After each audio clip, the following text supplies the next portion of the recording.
have here, we have Anita and John from the Last Clockwinder. Say hello. Hello. I know Nice to you meet see you it, all. but everyone's waving. Um, so the Last Clockwinder, I gotta say, you guys, this game is really cool. I had a chance to play it last week. It is a VR automation game. If you haven't seen anything about it, it's so cute. It's so cute. There's a lot of very whimsical art style in it, which I'm very curious. So start us off with that. Where did the idea for doing a VR automation game birth? Yeah, I That's can unique. I've talk a never little seen bit. that before. Yeah, we were thinking back to where all of this started because we just released and people keep asking us this question, and we realized it actually came all the way back to 2016. So like around then we were experimenting with some VR prototypes and stuff like that, and we had this idea. So one of the people in our team at the time was a big knitter, Okay. and we had this idea to make a knitting game, and we were like really into this. And I've always been interested in knitting from like almost like an engineering point of view. So when I was in school in college, there was this poster kind of on the wall. Like every time I walked in the door of my building, there was like this poster it was a project poster of somebody who had made a system to automatically knit sweaters for any animal. So there's like a sheep with a knit sweater, and I stared at that every day. And what's actually very interesting about it, and this will get back to the game, I swear, is that knitting is all about sort of stamping the same pattern over and over again, and choosing like each individual knit in the fabric, and so that's always sort of been in the back of my head, this sort of like algorithmic process for making knitting. And so we talked about this. We talked about this knitting game, and the first thing that came to my mind when we were talking about VR knitting was like, dang, like what if you had like 1,000 copies of yourself, like each working on the individual knit and making some sort of weird, crazy scarf. Right. And that image like never left my brain, I think. And we never made the knitting game because, as it turns out, knitting is a very challenging thing to make for a lot of reasons. Nonetheless, in VR. But thinking the physics of the yarn might be a little. Yeah, we like imagine like a giant noodle. You're controlling noodles, and like there's a lot of fun in that. But boy, that's quite the game. So we didn't go that route. But the cloning idea, like once we got hooked on that idea of like cloning yourself to make machines or things, really just kind of took off, and we went from there. We actually made a prototype of this game back in 2016, and then we forgot about it for a while, for like 2 years. Okay. And then we came back in 2019 and started full time on the project. Okay. So. Okay. Yeah, and there were a lot of like intermediary ideas between knitting and what it is now, which is sort of gathering fruit from these infinitely regrowing plants and combining them in different ways. And so we went through lots of different brainstorms about what you could possibly do with these automatons that can repeat simple actions but are not necessarily made to be used for complex or like anything dexterous. So yeah, there were like cooking iterations, or like I remember at one point we were thinking of like maybe you're mixing potions for some sort of magician who like needs specific recipes, but it needed to be something where you needed instead of needing to make one thing, you needed to make multiples of something. So that was like the beginning constraint around the design. Okay. Yeah, and that constraint pointed us strongly in the direction of automation games in general, because of that sort of Factorio vibe. It's like such a natural thing where you need a lot of something to make more of things, and it's just compounding on itself. And so it gave you a good reason to make these machines. I've played that. I know what you're talking about. Yeah. That's awesome. And in case the audience hasn't played it and doesn't know what I'm talking about, in The Last Clockwinder, it's very genius. So I'm just going to use a very brief example of the fruit that from the ever-growing trees. The currency, I assume that's a good way to put it, is harvesting the fruit. So you got to get it from point A to point B. And so with your VR controllers, you hit a button which will record your motions, which I gotta say, mad props. This is genius. I've never seen this before. It will record your motions, so then you would reach up, grab the fruit, and then throw it into the bucket. And maybe you miss, and it takes a few tries. But then that will spawn the little robot guy who will pick up the fruit and throw it into the bucket, and pick up the fruit and throw it into the bucket. And my mind was completely blown when I saw that for the first time. So I've got the trailer on a tab if you want me to show it. I don't know if that would be helpful to anyone or if that would be redundant. Let me stare at my head. No. Yes, it's a good. Yes, please. Okay, let me screen share then. I guess okay. I'll present a tab. So this is our first trailer, and it's a good demonstration of the game. It's so pretty. I guess I can full screen it. Yeah. There you go. All right. So it's a normal VR game, kind of like any other. You can plant seeds and grow plants, but you can also clone your actions. Okay. How cool is that? And you'll get a little robot that basically just keeps doing the same thing over and over again in the exact same way.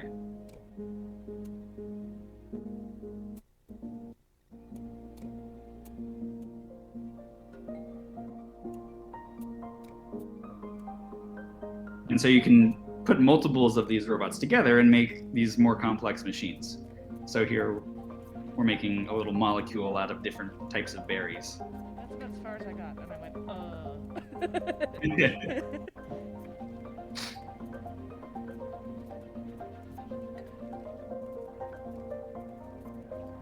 guy has to pull the lever. It starts to get really complicated. Yeah, so the whole game is about making these clockwork contraptions and solving puzzles and growing fruit. It's kind of a bunch of different gameplay structures interwoven. It's not exactly a puzzle game. It's not exactly an automation game. It's kind of a little bit of both. You can also play music and record your actions with these instruments. Yeah, and one thing we should mention is that there's a bunch of different types of fruit and they all have different properties, and so you have to handle them in slightly different ways. Like there's one that sort of explodes if you hold it in your hand, so you kind of have to play hot potato with it. There's another one that you have to cut off the stalk with a knife. Yeah, and a few more as you get further along in the game. Yeah, I remember those, the grape clusters. That's what I was calling them, or the boomberries. Yeah. I do have one question coming in from Econia. Is the game playable without VR? So that's a good question. No. Okay. We did talk a lot about a non-VR game version of the game early on, and actually we initially did design some of it to work outside of VR, but it would be very challenging because all of the puzzles are designed around this fidelity of input that you get with VR, the fact that you can, move your hands in 3D space and toss things to yourself. And that just doesn't really work in desktop. You can map that to a mouse and keyboard, but it's very awkward. We've talked a lot about designing a different experience based on this game for desktop, or maybe, bringing it in some other way, the same mechanic basically, because it definitely would still be fun on desktop. There are ways to make it fun, but it would have to be designed differently, I think. Yeah, that makes sense. Sorry, I'm trying to get the microphone to work here. Ooh, there we go. I think you can hear me now. Okay. I'm getting multiple comments of folks saying that the game is absolutely beautiful, and I agree. It's gorgeous. The other mechanic that I wanted to comment on is switching in between the levels. When you have this giant globe that's next to you by the control panel, and to switch the levels, I don't know the name of it, the little suction cup thing. We call it the plunger. I'm sorry, the what? We call it the plunger. The plunger, yes, you're absolutely right. The there's a little plunger that is stuck on. I'm on level this, and then you can grab it and pull it and then move it to a different level and go, okay, I'm going to go here. And the floor drops out. Gears turn, and a new floor rises up. Guys, mad props. That's a fabulous way to do that. This is one of the things that I think kind of blows people's minds when they first see it, and was also born primarily from constraints of a small team and having to make things for VR. So, fair. I mean, constraint breeds innovation, or whatever that saying is. But yeah, so we worked with a really small team, and so we couldn't just like we couldn't depend on making entire new environments for every puzzle. Like that just would never have shipped. Right. And so this was a way to make this environment that still feels sort of warm and welcoming and lived in, with all the care and time that it takes to do that, and keep you kind of in the main space, but still have a level of variety with the puzzle areas, and not be completely tied to only one set of architecture. Yeah, it's very homey. I do agree. I have an interesting question from Revelation Fan 10. Ooh, can you cook with the fruits and vegetables and make food or drinks or decorations with them at some point in the game? We talked a lot about that, and like Anita said, cooking was one of our big inspirations, definitely. We almost made a cooking game. There's like definitely there's a future, or like a timeline in which that would have happened, perhaps. Grab an old version of the game and be like, it's cooking now. So you can't cook with them, but you can sort of cook. You can craft with them. So you can stick them together. You saw in that trailer there, you can stick them together with these like toothpicks, and you can build molecules out of them, and then put those into, we call it the transmuter, or the Transmutation Station. And what will come out of that is a new item. So maybe a seed or something else. So you can make new things by combining other fruits, which is kind of like cooking, but kind of our own spin, partially because we realized on the design side, and this is getting into the technical design side of things, but bring it on. You need some sort of substrate, is what I would say, to create like emergent behavior. So if you think about cooking, usually cooking is like 1 step, 2 steps, 3 steps, 4 steps, and you'd be doing all of those things with your clones, and that could be fun, but it's not very interesting when it comes to creating a creative machine. We wanted to allow players to experiment and make different weird things. But if you're just, one is doing the pan and one's doing the cooker, like it's really just the same thing over and over again. So we took a lot of design inspiration from a game called Opus Magnum, which is a Zachtronics game, which, if you're familiar with that genre, is really well known for its creative puzzle solving. You can optimize your machines in all sorts of different ways. And so by using this sort of molecule mechanic, you can find different ways to create them. So now, instead of just doing one thing with each clone, you might have a clone over here that's, its only job is to make V shapes. And this clone over here, its job is to make squares. And then the one in the middle, it combines them. Or you could do an assembly line where like you run it through multiple times or something like that. And so there's a lot more creative freedom with this molecule structure. And that's kind of how we got to the molecules and crafting and stuff like that, rather than something more focused directly on cooking or modeling existing human activities. Right. Awesome. Thank you. Is there sandbox mode from this game? That is from Adagoat. No. Not necessarily your own puzzles. There are, it's sort of, I mean, we encourage people to play around with the clones as much as they want. We've had some really interesting things be made on Reddit. There is also a little music room where you can kind of tinker around with a piano that has massive keys, because the controller inputs are not dexterous enough to get real piano keys. But we don't have a specific sandbox mode. We do have a couple people in our Discord channel who are trying to take apart the Steam version and make their own mods. So okay. If you are a modding type of person, you should definitely check out that channel. I'd love to see people make mods for sure. It's interesting though, because the game is sort of Factorio-like. There is inherently sort of a sandbox feature in every level, so you can unplant plants and basically plant whatever you want in the planters. That's true. So you can rework most of the levels to do whatever you'd be interested in a sandbox experience. What there is, what there isn't is like an infinite mode. Like a lot of people have asked for like, hey, I just want to like do some infinite creative mode. Yeah, or something more like Factorio, where it's just like you just keep building and building and building. This game is more like making watches, I would say. Okay. You're solving little puzzles and optimizing those machines, but there's no mode where it just keeps going forever and keeps building. And that would be really cool, and that could be a different direction, but not in the game we've released, unfortunately. Not in this one. Okay.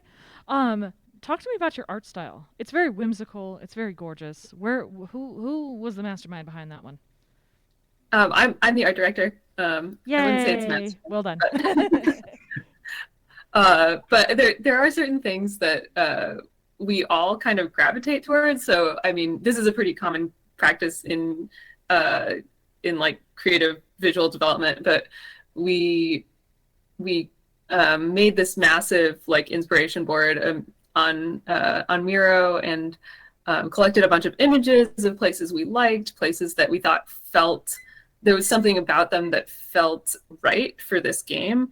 And I think it's also like just taking inspiration, like taking cues from media we like. Like we're huge Miyazaki fans. We love this sort of like busyness, but coziness, and also like a nod towards like a fascination with nature. Right, hence the giant tree. So yeah. I mean, the plants all kind of make sense. It wasn't always a giant tree though. There's like, there were a lot of iterations of the world design too. And so, there was this one image that we kept coming back to that was basically like a tree house with all these different sort of like built levels in it that felt kind of like homemade, like super full of sunlight, lots of plants, very homey. That was kind of one of the key inspirations for this. And over time it changed a bit, like this, the sort of like techie elements of it, like the clock and all that sort of pipes and tubing and how you can see bits of the mechanism to raise and lower the platform. That sort of came a little later, as we realized the game itself was feeling more mechanical and needed that level of technology. But that was the beginning. Okay, so it started as more of like an organic feel, and then you needed to add some industrial feel to it. Okay, I like it. It has a good balance, I think, and that's done really well. I have a question from Sporks. What was your experience working with Cyan Ventures? Yeah, Cyan was really fun to work with. It's kind of interesting. So I've known Hannah for a little while, and we worked together at Phenomena a little bit. Okay. And so we've always sort of just been in touch with what each of us are working on. And I feel like my understanding of the relationship and how things worked out was like that Spider-Man meme kind of, where like there's two Spider-Men and Spider-Man. Is that the plural? I don't know. And they're pointing at each other and they're like, "What? You're Spider-Man." And so like that was like, that's kind of how I feel like it would now. We like both were like, wait a second, the game we're making is like it's like totally a Cyan world. It's like very narrative. It's like this environmental storytelling, and it's got this like sort of this visual design that looks really similar. There's and puzzles. So like it's cool. Yeah, like kind of a narrative puzzle adventure. Like, wait a second, this is actually like kind of a perfect fit. Yeah. And we were looking for a partner sort of at the end of the production. So we almost had the game essentially done. And we were basically trying to find someone to help us get the game out there, basically be publisher and help market the game and do all of that kind of stuff, help us with the storefronts and all the things you need to do that aren't making the game. And Cyan was just an obvious fit. There's so much history there, and like everyone who plays Cyan games like are just a perfect fit for playing our game too. So like, why not? We were also like so excited to work with that team. Like they have so much VR knowledge. Like John's worked on VR games before, but the depth of knowledge for VR specifically that Cyan has been so helpful. That's fabulous. I gotta ask then, I noticed a distinct lack of mist nods. That's because the game was already done, unfortunately. I see all sorts of bookshelves, and I'm like, there's got to be a mist book in here somewhere. Yeah, that would have been a great Easter egg. Yeah, Man, yeah. Maybe if the next game we start working with them earlier on, yeah, fit all that stuff in. Okay. I have a question from.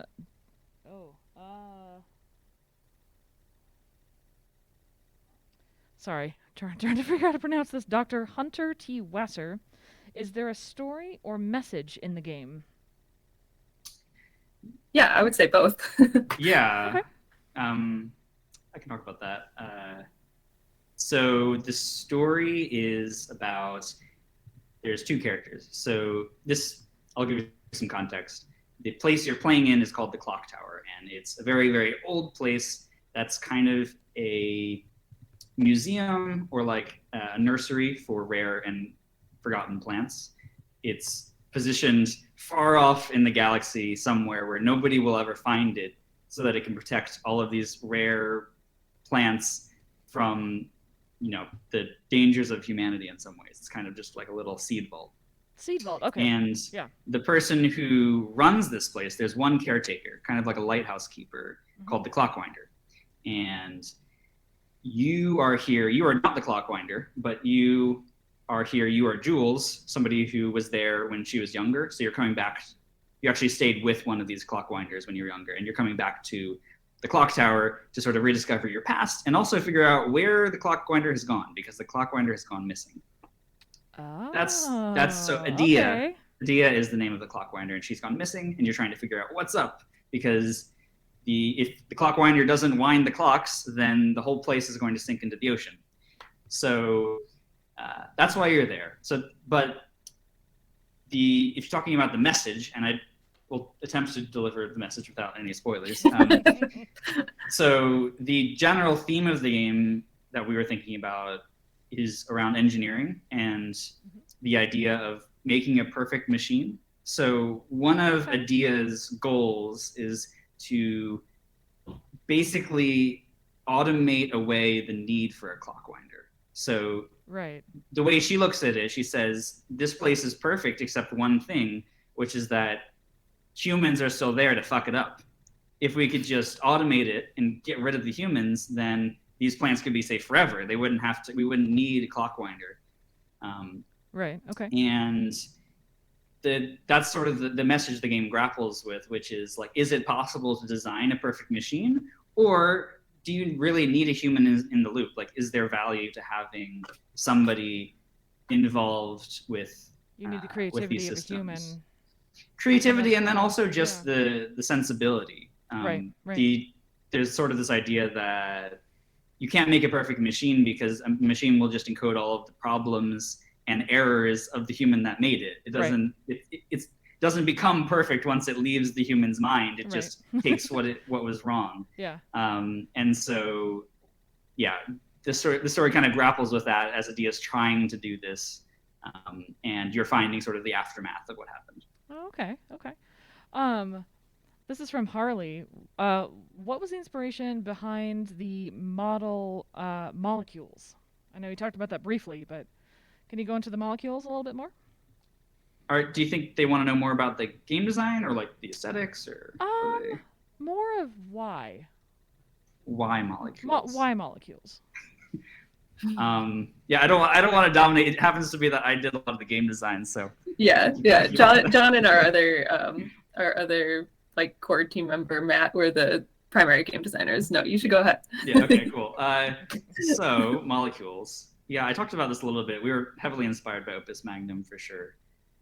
We tried a number of other types of things, and if I remember correctly, we tried a lot of stuff because we wanted to find something that we had all of these different fruit types, which we knew we wanted to use. Some of them float and some of them explode, like a hot potato. So they all have a lot of really interesting interactions on their own, but we needed to find a way to combine them, because otherwise we're going to have 5 puzzles and the other puzzles are going to be just repeats of the same mechanics, and that's no fun for anyone. So we wanted to find a mechanic that would actually combine these. And since all of our fruits had physical properties, it made a lot of sense. A molecule system made a lot of sense because you can attach the floating fruit to the explodey fruit. And so now it like forms this sort of pair, and like the floaty fruit lets it hover, and you can bounce the explodey fruit around without having to touch it. And there's other sort of interesting emergent behavior that comes out of being able to pair these together. So that is one of the reasons we went for a molecule system. It also creates really interesting shapes, and there's a lot of variety with the things we can ask you to do. We can ask you to make a like pyramid shape or like a really long one, and there's like you get this. There's a degree of self-similarity that's useful when you're talking about making machines. So if you imagine we give you the goal to make an 8-long molecule, you could either do that by making 8 clones that all put together this molecule, or you can have 2 clones that sort of just churn out sticks, and like put one, and then chop it, at 8, like you would a giant pasta maker or something, Okay. And so having this self-similarity that molecules do allows you to make those kinds of machines. Okay. Hopefully that. I have one more question about the molecules. This one's for me. Did you have to go, or not have to? Did you choose to go into chemistry at all when you're looking at molecules and go, oh, okay, we're gonna make a water molecule. It's like this, or right. No, not really. Not really. It was just more visual shapes. Yeah. Well, one thing about it's really hard to line things up correctly to make loops, and so most things had to be sort of chains. Oh yeah. Okay.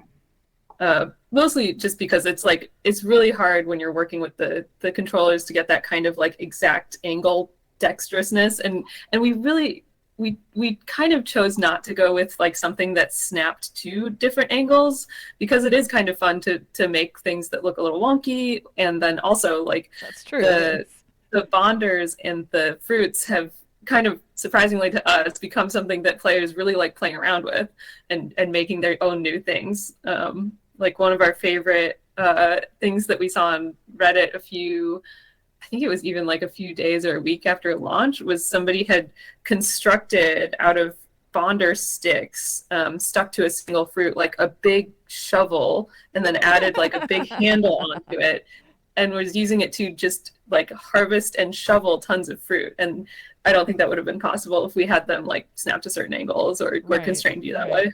It adds to the creativity to let them do kind of whatever they want to, Mm-hmm. There's sort of a sentiment that we also borrowed from Zachtronics games, which is we actually had a nice call with Zach, and he gave us like some great advice. He was really great to talk to. But one of the sentiments he comes away with the games he makes. So his games almost seem like educational games if you haven't played them. Yeah. There's one called Space Chem actually where you're making molecules, but his sentiment is that he doesn't try to make educational games, because once you try to teach things that are like the real world, you encumber yourself with all these other problems. It's hard enough to make a game that has very interesting puzzles and molecules, but it's a whole other thing to now you're constrained by the fact that that water molecule really should act like this in some other situations, or it's not very realistic that these two would actually bond together. You kind of have to you just basically layer on all these other problems, and that can both make it harder to design, but it also makes it a little less fun. That's true. And sometimes it takes away the creativity. Yeah. And that's not to say that educational games can't be fun, but it's a different approach. Yeah. Okay. I have one more question, and then I will open it to the room. Is there going to be any notable difference between the Oculus version and Steam version? So not really. Because hardware is fun. Yeah. I mean, basically it's the same game. The Steam version, you can run it faster and it'll look a little nicer, slightly, not that much. But we designed the game for the Oculus Quest from the beginning. Oh, gotcha. That happens to be where most of the players are, and so we had to consider that from the very start. Okay. I'm going to open the question. I'm going to open the room to the questions. Words, they're there, just not in the right order. Does anyone have any questions? Really? Come on, guys. Thank you. We can also just chat about games in general. We can do that too. That's always fun. All right, Parker, what's your question? Yes. I'm thinking about like you mentioned that thing of someone using all the sticks to basically make a big shovel to do something else. Oh, sorry. You mentioned a thing about some person taking all those sticks and fruit and making a big shovel. So there's that with that much, like, you practically already have it's like you effectively have a free build mode in every level regardless. Yeah. So it's like trying to remember what I was asking.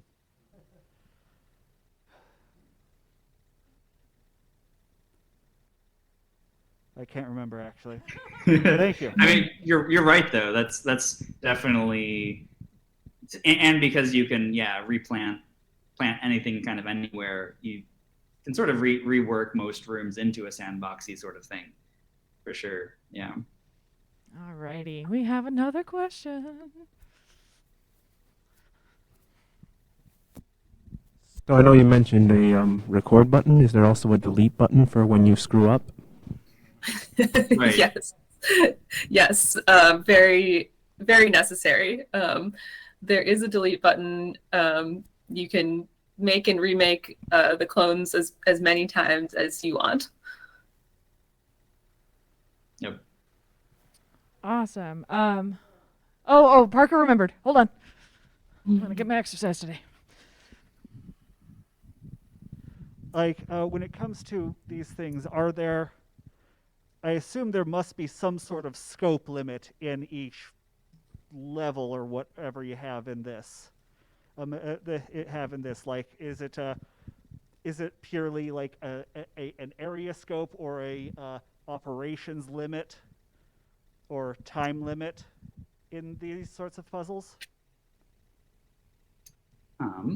Yeah, I can answer that one. So there are not that many limits, which is surprising. We assumed that we would need to put more in, but as it happens, players don't run into them as much as you'd expect.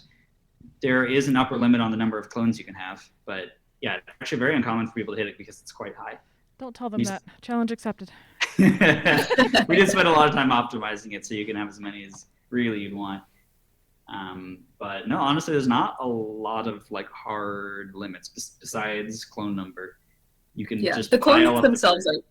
Yeah, the clones themselves are limited in terms of timing. That's true. You can make clones on different sort of loops. One is like a 2, 4, and an 8-second loop. So that's a limit per clone, but it's not necessarily a limit of how long your machine would take to complete. Right, that has to do with the efficiency. I have a question from Revelation Fan 10. Talk to me about the rating or maturity level of the game. Like, what's the recommended age level? So I would say all ages. There are some fake swears in the game. Fake swears. I don't think there's a real swear, if I can remember. I think there might be a damn or two, but yeah. Is that kind of like swearing in blueberries? Well, our writers are great, and they came up with just swear is in different cultures. Like it's just like a made up word but it works really great, honestly. That wasn't necessarily intentional. Like, we weren't trying to cut out swears, but that just happened to be what they wrote, and that sounded great. Okay. I would say all ages. I don't really see any reason why it would be anything other than that. Okay. Go ahead. Sorry. I mean, it's not very violent. Right. It's not like this crazy alcohol usage or anything. Right.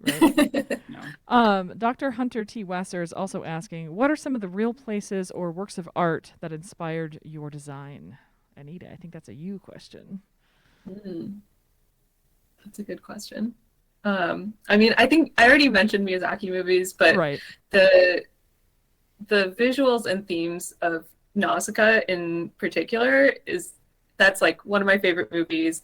I love the strange plant life, the sort of overall message of conservation, like nature conservation. So that's a huge one. And then I don't know, a lot of it is kind of just like, a lot of it is pretty intuitive, like spaces that I think I would like to inhabit. Right. So there's a lot of this, like the little reading nook with its own kitchenette. Like that's just something that I want in my own house. Okay. So, Actually, really yeah, like being that's surrounded really by cool. yeah. One of the things that I'm definitely inspired by is that there's an artist, like in the real world, talking about that. There's an artist called James Turrell, and he makes these really interesting architecture. He's an architect, and he makes spaces that are entirely lit by bounced lighting, so there's no lights in them. And so, actually, our entire game is similar in that we have this essentially one light coming in and a couple of windows, but we designed it such that it bounces around and fills the entire space. So the whole game is designed to run just on bounce lighting like that, which I think gives it a certain feeling. But I think that's really cool. Yeah, that's awesome. All right, Twitch has a question. So one of the things that gives Zachtronics games so much replayability is that they all have leaderboards for like puzzle metrics, and a lot of them also have the ability for players to make puzzles. Are those things that you guys are planning to implement? Yeah, we've thought about both of these. Do you want to take this one, Anita, or do you want me to? I mean, we don't have any specific plans, so yeah. But yeah, we do think they would be cool. I don't know.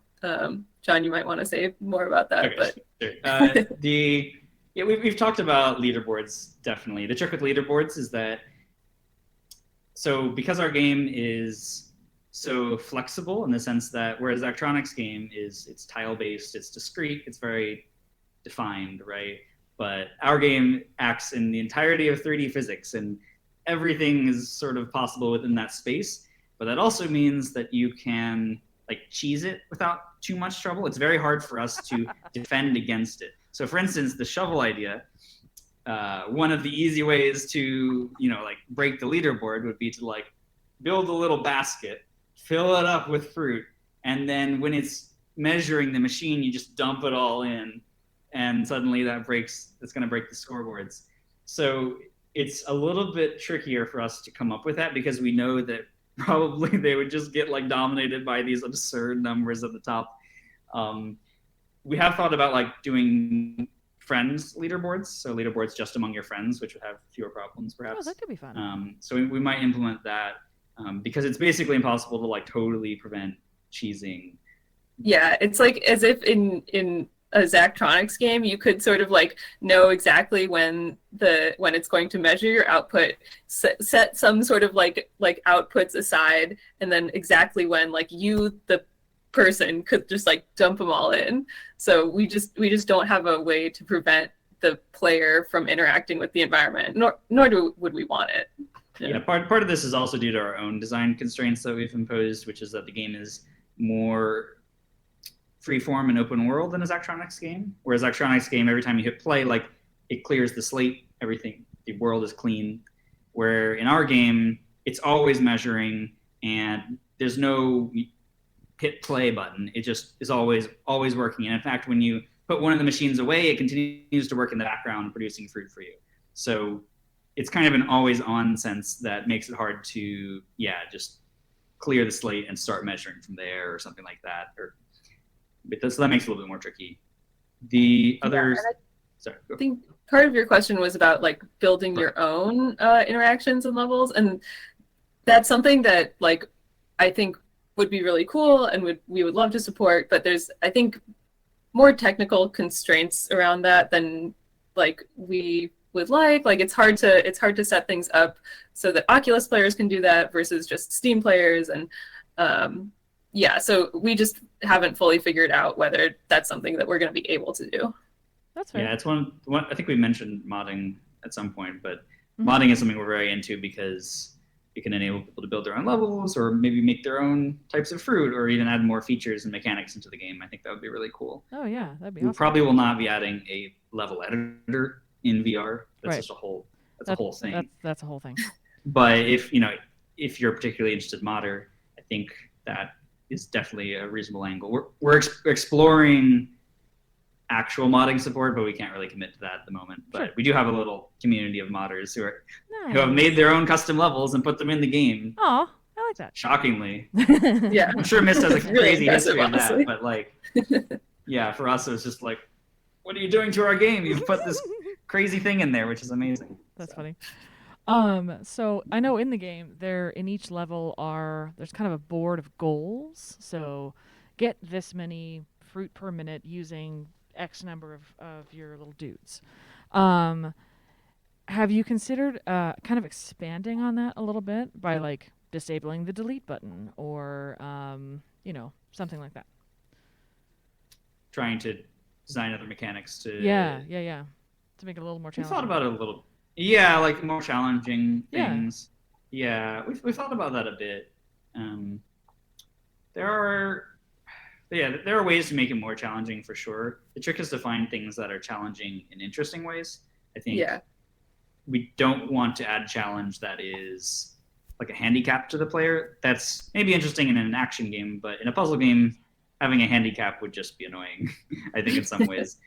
So we tend to focus on things that are challenging from a thinking point of view. So very complicated molecules, for instance. But that's also balanced by the desire to make the game playable for people who, like anyone who wants to pick it up. Like one of the things that I feel fairly strongly about is that anyone who makes an effort to play the game should be able to get through it. Like you don't have to be the best player, but as long as you try, like I think there should be pathways in the game to teach you and to help you learn and that sort of thing. Yeah, it's definitely. But that can sometimes make it hard to make a very difficult game because you do have to have those pathways. It's one of the reasons we went to that approach, and it's actually one of the reasons I like Zachtronics, although I would consider his games quite easy in the same way. But having the ability you can either just make the machine that solves the puzzle, or you can design it for the optimum efficiency. Yeah. And if you really want to get that efficiency. Yeah.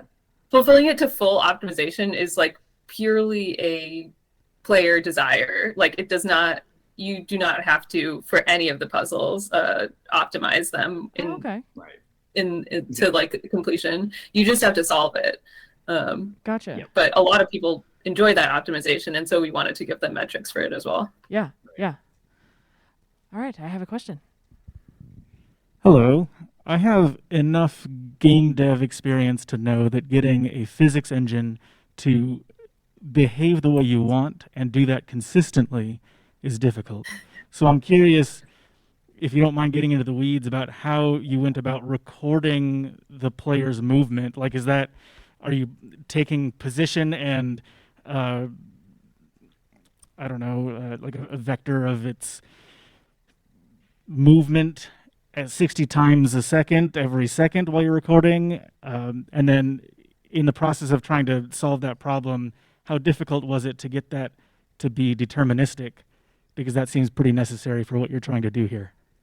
Oh, you're asking the right question. Man, I could talk about this for making hours. you work today. No, this is like, it's the right question because this is the core problem of making this game. Like, this game is, one of the things we've realized is this game is, in the way we've made it, is challenging to make because there is no discreteness. We just let it be free-form physics, and you run into exactly those problems. How do you make a game system, a game engine, totally deterministic like that?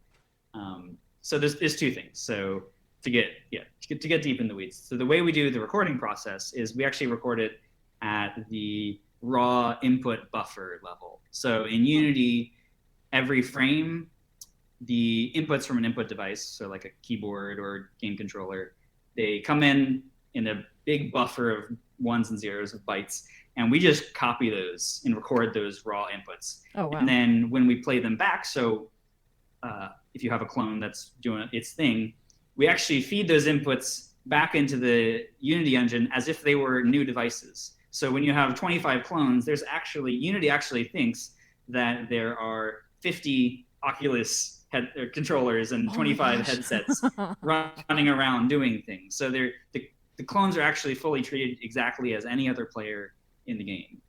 So that's one thing. That's how we do the recording. And then the other thing, you're talking about the determinism. And determinism, if you're not an engineer, just means it does the same thing every time. Consistency. And yeah, consistently. And so the Unity is not exactly deterministic because this is not something that most games need.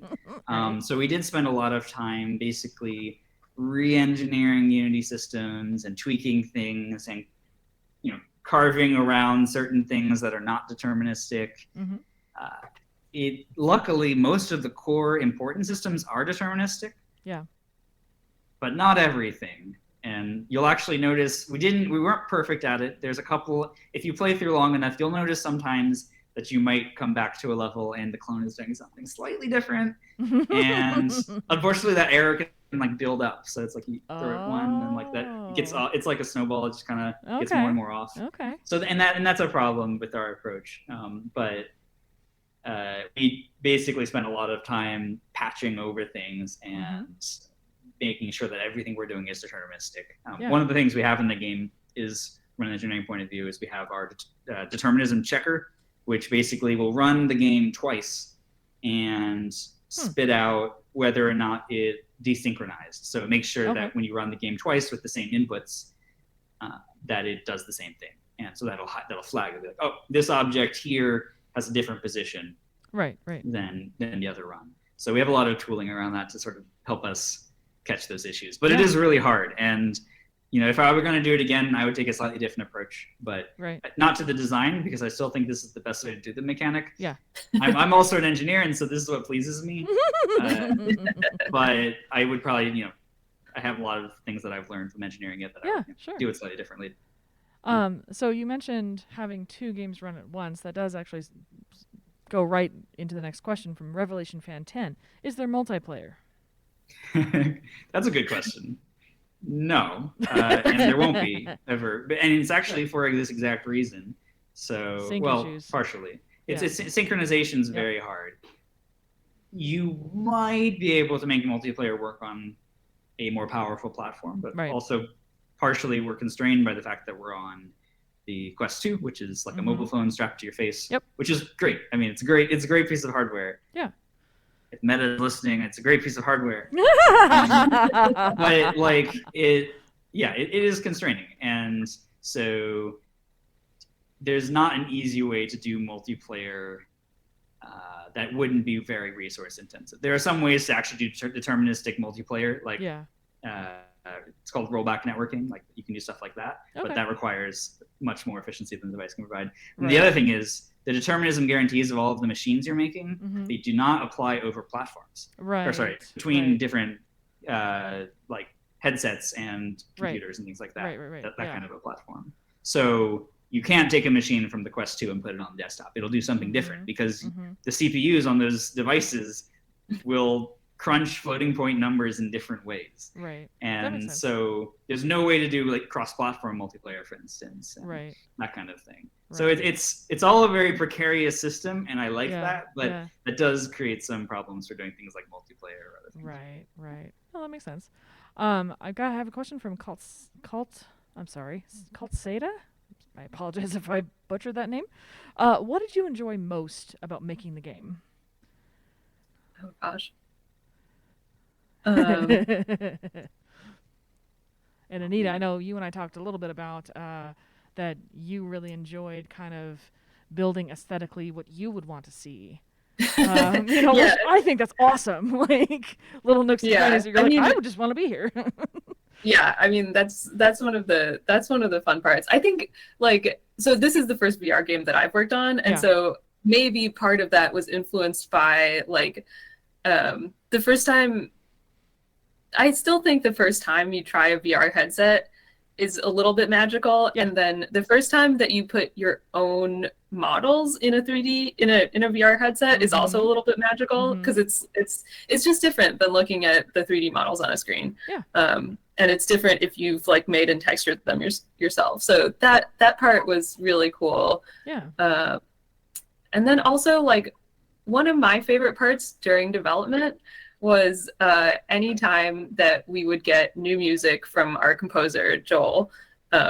He did such a fantastic job, and every time he would give us new drafts or put something new in the game, it was just it just got all of us like so much more excited about working Yeah. on the thing. Like it, Nice. I feel like with long projects like this, sometimes you get in the weeds and you lose track of like the sort of like core wonder of what you're building. And those music drops always brought it right back. It was really, really great. How magical was it to see, like when you put on the VR headset and you're looking at that interior space, like for the first time? Was that not the most amazing thing you had ever seen? I loved it, but I also put my husband in the headset, and he was like, "Can you make our house like this?" I was like, "No, I can't do that in real life." That's awesome. Yeah, I think that's pretty similar for me. It's just like seeing the things you design come to life. Yeah. Man, we didn't talk about the beasts. Oh yeah, what were some of the challenges? Those things were cool as heck. In the game there's 3. You can almost call them bosses, but they're just animalistic large animalistic machines. I'm assuming this isn't the frog. I've seen the frog. I have It not is. seen the other That's one. that's one. Oh, of it is the them. frog. Yeah. Okay. The frog is one of them, but there's others. And just like coming up with those ideas and then like turn around and then Anita goes off and makes like some crazy concept art, and then that concept art becomes real and physical and interactable. It's just seeing that process is so delightful.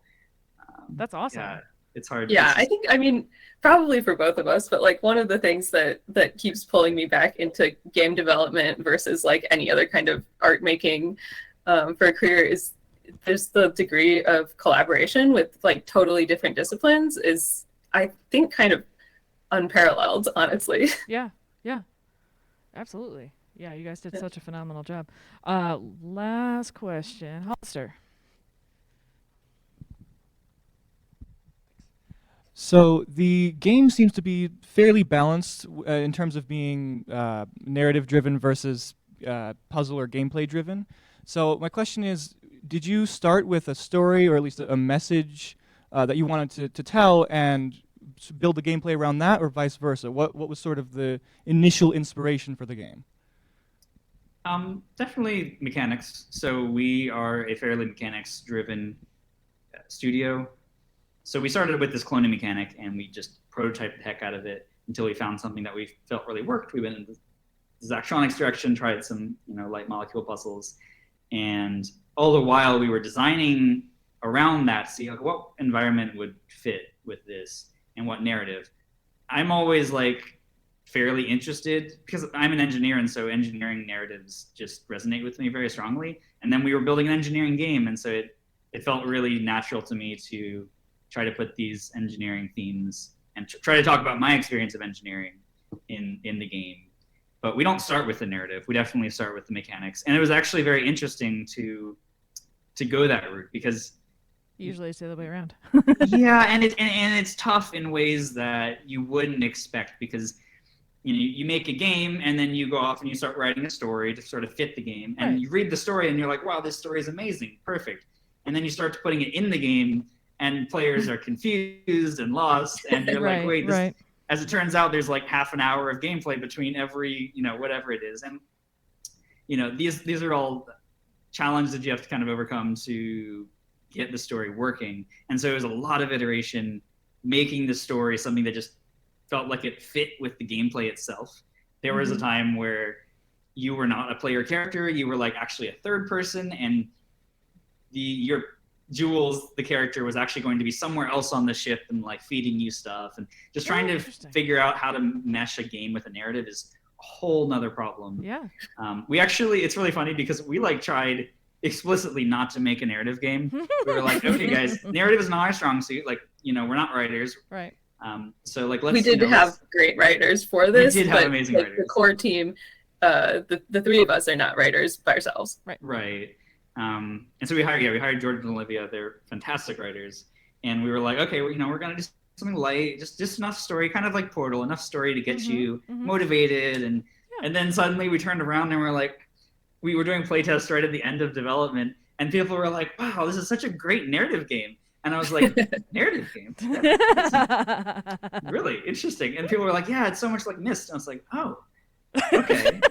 And like, it's not a bad thing. I think it turned out really well, but like that wasn't actually that wasn't the intent. original plan. It just kind of. And part of that is because you kind of become somewhat blind to it as you're designing. It's like, yeah, that's true. That's true. You hear the narrative so much that it just sort of zeroes out in your brain, and then you forget about it. But then when new players come in, they're just like really engrossed in this narrative. I'm just like, anyway, it was a joy to sort of see that process through.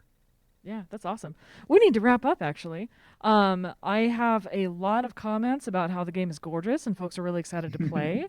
And so I just got to say a huge congrats and thank you guys so much for being here. Yeah. Thanks for having us. Heck yeah. So I'm going to rotate the microphone so everyone, y'all can hear everyone clapping.